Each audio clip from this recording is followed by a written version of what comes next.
His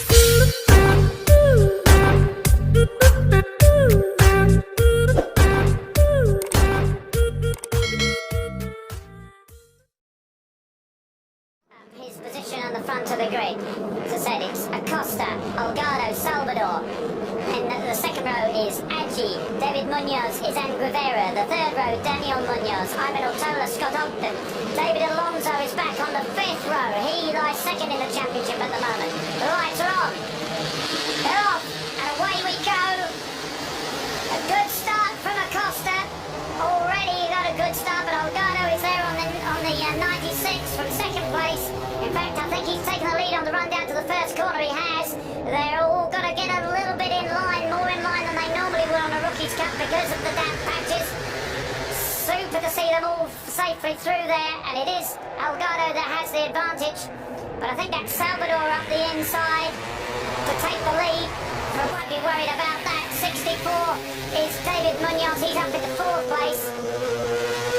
And more than ever, the perfect place to be is in front because you can get dead on that season. Of course, he's a second-year rookie, but he said he just couldn't make the motorcycle feel comfortable for him in the first half of the season. The feeling that he had, he ended the year with a great win at the end of last season, and in that sort of great feeling back to him, it was good. Motorland Aragon, and it's really great here, he said, so he's a much happier rider there. There is the number 8, and he only qualified, as I say, down on the fifth row of the grid, but he's already making his way up through the field, and he really has got to do that because if he's going to have any chance of challenging Pedro Acosta for this cup. Right, 38 it is from 96, and they're the front row guys crossing the line to complete the first lap. They pulled out a bit of an advantage over the chasing pack already. They get into line astern through the, just a little bit cautious through that left-hander, so understandable. That chasing pack. It's Adji, Munoz, Ortola, Alonso, Uriart and Philippe Ton up in ninth place. That's really good to see him up there. He had a very good qualifying. He qualified 10th fastest. That probably is his best so far. And you can see the number 80 machine of David Alonso making up ground there as well. Yeah, very confident there. He is passing. He's confident. Of course, the tyres as long as they're up to temperature, and which is still are. But it's Olgado has the advantage over Acosta and Salvador. Although they've got like a 1 second advantage over the chase of Adji and co. I think Alonso can bridge this gap because he got through to fourth pretty quickly and he's already got guys behind him. There, I think, Daniel Munoz. He has, and he did that also in more difficult circumstances. A Motorland Aragon, actually, he managed to close much bigger gaps than that, so he's certainly able to do so. He's obviously put the disappointment of qualifying behind him, and as Acosta takes the lead, Salvador goes inside Olgado, and he goes, oh my! Doesn't need things like that to happen. That was a very close moment there, and you can see already, Alonso's in touch, and the way he was passing in these early laps, he's super confident, he's enjoying his bike, he's obviously got good settings in there, no problem with the damp patches. No, and he hasn't pulled that pack with him too, as the leading trio, as Neil says, and he's being super confident at the moment, and another confident man. Anyway, Salvador that still holds the advantage over Acosta. Olgado, Alonso is right there behind him. It's because number 80, David Alonso, we saw him on the green stuff there, the 14-year-old Colombian, and they've really got to watch out for those track limits. And of course it's a question we didn't see. Oh, and there's number 64, he's a faller, David Munoz, the 14-year-old Spaniard. He's crawling off the track, obviously more or less okay. That's sad to see him go down. Yeah, running in the top 6 position there, so that was too bad. He was good on the opening laps there, 4 abreast ahead into this damp, sketchy corner. Well, yeah, we saw how close it got on the last lap there, on the way out. And was that Olgado on the green stuff as well? And usual exceeding track limits rules apply 5 times out there, and you will be getting a penalty. Well, that'll be interesting to see. We're going to have a replay. Oh, that was David Munoz, a nasty fall. I think he was just a little bit tight there and got on the white line, which do remain slippery. Pair of second places and a third at the Red Bull Ring. Things got a bit more varied and had a couple of crashes, and that drifted off. Even after the end of this race, there's still 75 points on. Oh, and down the 2 of the guys down. One of them is Alonso, 3 guys down, and Acosta's one of those, isn't he? Acosta was leading the last. Was it Holgado? Definitely. No, it's Salvador. It's Salvador way ahead, and that has turned things around because that is Acosta down, but so has Alonso gone down. Hopefully they're all right, but it's now so it just shows. And there is Holgado, he's got going again. Acosta and Alonso, that's quite badly damaged. Yeah, so this thing's hanging off that bike. Yeah, complete turnaround then. So it's Salvador from Otola, Agi, Uriart, Ton, Ogden, Van Aert, Fire, Guevara, and David Munoz. My goodness Salvador be totally gracious unaware of this me. as well, because the 3-bike crash was right behind him. Was right behind him, yeah. And I'm sure we will see a replay of that. And on this, and Acosta's not going anywhere, is he? He's definitely out. He's not going anywhere. And yeah, David Alonso, we saw, and he's got that something dragging on the tyres, isn't it? Fairing dragging on the. No, I don't know, but he'll probably see it from his pit signal. But if he takes a look over his shoulder, he'll see that instead of having a pack chasing him, there's the others are a long way back. In fact, it's 3 seconds back they are now. So, catch your breath for a moment. It's David Salvador that leads, and then we have we'll see a replay. Through the right and the left, this long hanging left-hander here, and I think there's just this was it Costa that. I think it was Salvador. It was David Alonso that went first on the number 80. Yeah, just early on. Yeah, very early on. That was a lot earlier than the Munoz crash the lap before, and yeah, just obviously a damp patch there. They're getting hard on the throttle. Maybe even just clipped that white line. Yeah. Which in normal, perfectly dry, warm conditions decreases quite a lot. It's best to be safe, you need to be more upright on the paint. Fit and that, and there comes Acosta. He's on his way back on the year. He was sort of 5th, 16th, 7th, 5th, but he's come strong now, and he's got a really good run. He's still only 7th in the crash for these 3 riders, as was for Munoz on the lap before, and everyone perfectly okay. And like I said, still 75 points leading to second, 45 points behind. I see that Marcus Uriarte on the 89 machine is up into second place, but he 90. I think it is Colin Fire. Yes, you're right.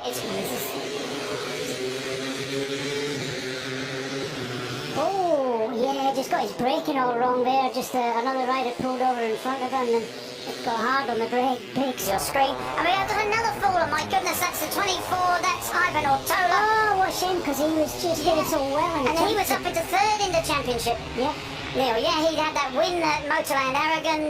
He's in fact the last final race at the Red Bull Ring. So, and there we go. That's turn 1. Yeah, that is the classic corner, and so easy for that to happen. You tip in there, you're confident, and then of course just get a little. At their worst, if you like, the guys managed the situation okay, and it's now laps, but then the red mist kicks in, and this is a big bunch. This battle, this is the 884 disaster season, really. He's full of crashes, and his best finish has been the 17th, 18th, and 21st. So that is absolutely superb to see him way up there, battling 4th and 5th. It's got Ogden, in fact. So, and they have and there's a confirmation if you're interested in the cup standings at the moment, that, and incredibly, Pedro Acosta's still leading, and Alonso 53 points behind him. Because second and third are out of the race. But anyway, okay, that's 30 by Scott Ogden and Philippe Ton, 19 and 6. 5th chasing the 4th place, Scott Ogden. And I wonder if Scott is going quick enough to close. Now he's about the race 7th in the cup points, but he's doing himself a power of good here. He's just got to keep that concentration going with, as we're told, there's 7 laps to go there. I think these guys battling things out. And great to see Scott Ogden, the Brit, up there in 4th. He had a good ride here last weekend in the Junior World Championship, a couple of seconds off winning races at times. So and there's exceeding track limits, for Mario Aggi there. Well, it was Marcus Uriarte was warned that Aggi exceeding track limits as well, and Scott did put his fastest lap of the race in on that previous lap, and he wasn't. Oh, and now down goes number 19. That is Scott Ogden. Total disaster. Just saying great things about him, and he's furious with it. Well, I just got to not because Philippe Ton there is now moved up to 4th place, of course, with Scott's. What I find great to say. Oh, and this battle is raging, isn't it, for 2nd and 3rd place? And it's still, I thought, actually for Guevara, and he's down in 8th place, so he's in this pack here, and he's going to have the long lap penalty. But Mario Aggi said he had a good time last weekend. got the Guruvera is on 33, who you can expect to see take a long lap penalty. And that's 89, that's Marcus Uriarte. And what's happened to him? Because he was in that battle for second place. Yeah, he's second. Looks like he's got a technical problem there. That patches around to catch people out, aren't they? That's for sure. So Mario Aggi is now on his own in second place. Philippe Ton is, in fact, he can do that long lap penalty. Guruvera's done his long lap penalty. But in fact, Aggi's now got a long lap penalty, the man in second place. Oh, well, there's still 4 laps of twists and turns to go, right. Okay, so Aggi, the man in second place, has got a long lap penalty. Bartelli, Detweiler, they're all far enough ahead. But Ton has what's happened to Ton? He's now disappeared off the time lap penalty, is he? But he's gone right back to fourth. No, he's gone far too far. Something's happened to, as we watch the number 34 Mario Aggi, who is in second place, and now Willy van Aert has been promoted to third, but it's a whole pack of them with Baswari, Van der Gerber, Bertelli and co. This is now the battle for the final podium position, and poor old Philippe Ton has disappeared. We didn't see the going of him, I haven't seen him cross the line, so presumably he's gone off track somewhere. So the number 29 machine of Willy van Aert. And there is the number 34 machine of Mario Aggi in second place. As I say, it's Billy who now heads that battle for the last podium position, the third place on the number 29. They've got another long lap penalty for Lanetta now. Yeah. And did we see actually Mario Aggi perform a long lap? No, because he's still in second position. So he's got bits, not the season we expected, but really nice to see him having a podium position. Right, my goodness gracious me. 12 laps down, and the number 38 of David Salvador has the advantage. There's the number 34. And let's just say Luca Lunetta, 58, a long lap penalty. The 34 of Mario Aggi. And here is that battle for the last of the podium position. And at the moment, Willy van Aert now has got away from that chasing pack. I'm not sure Aggi has done his long lap penalty. No. And there's somebody else who used that on the number 7. That's Daniel Munoz going way wide. If you're going to run wide, and that's the 84 there of Zonta van der Gerberg. He's currently in fourth place, chasing Willy van Aert, who at the moment is third with the last podium position.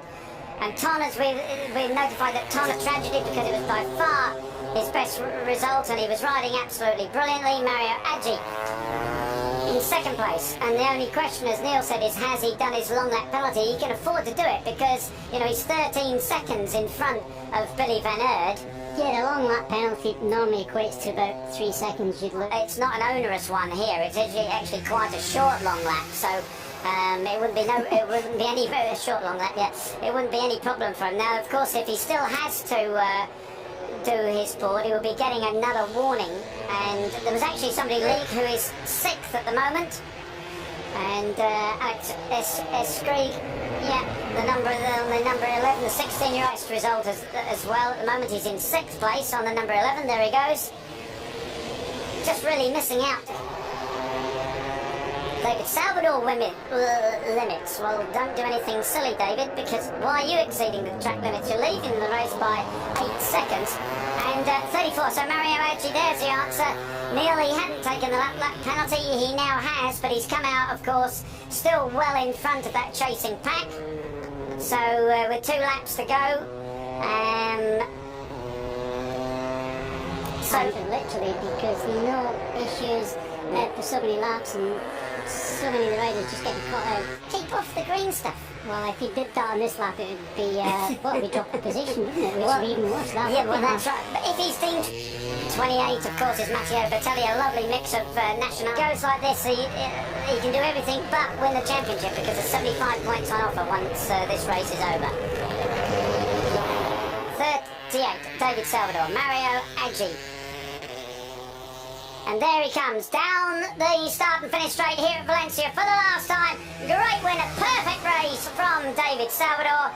Absolutely superb. He's a lovely guy, and it's so great to see him take his first win of the season. He won one race last year, and fantastic to have the 16-year-old Indonesian Mario Aggi take a very well-deserved second place, and the battle's on for third, but it's surely going to be Willy van Aert. Yes, it's Willy van Aert who takes the third He's just ahead of the Dutchman Sander van der Gerberg. Alexa Skreek, the 28 machine of Matteo Bertelli, the Italian. What's that all about? I have no idea. Well, absolutely so. Interesting, as I said, and presumably the point. Yeah, and as we know full well now, there are no guarantees. Great. Wheelie from Mario Aggi getting the front wheel of the KTM RC 250. Well, he's thrilled with that, and so he should be. Absolutely fantastic. So sorry for Philippe Ton after he had such a brilliant ride. And it's great to see him on the podium again. Very, very different indeed. And there's Billy Van Aert. But one thing for Salvador is he can soon have another interview. Here we are, Mario Aggi. Mario, well done, great job. Tell us about the race. I'm very happy. Thank you for. It was a tough race because the condition was tricky. Some part is wet, some part is dry, and many times nearly clash, and also many riders crashes. Even I make a podium also with the track limit in the last 2 laps, but I'm very happy my first podium, second place. Thank you to Red Bull Rookies Cup team and my family for full support of me. Thank you. Good to see you on the podium. Thank you. And back to Dominica. David, incredible race. How was it? Tell us everything. Yes, I am very happy for this race because the condition in the track is very difficult. And my pacing in this condition is very good. Yesterday the setting in the bike is good, and the feeling, I am very happy. And this victory is amazing for me. Thank you to all the people support for me, and my friends, my family, all the people in the Red Bull Rookies Cup team, the Clinica Mobile, because the last week I have the big crash in the last corner here. But today it's amazing, and enjoy this race, and thank you to all support for me. And this race dedicated to Bravo's team because I am very important for me and for my family. Thank you. Fantastic job. And that is Jack Miller there. Obviously thrilled.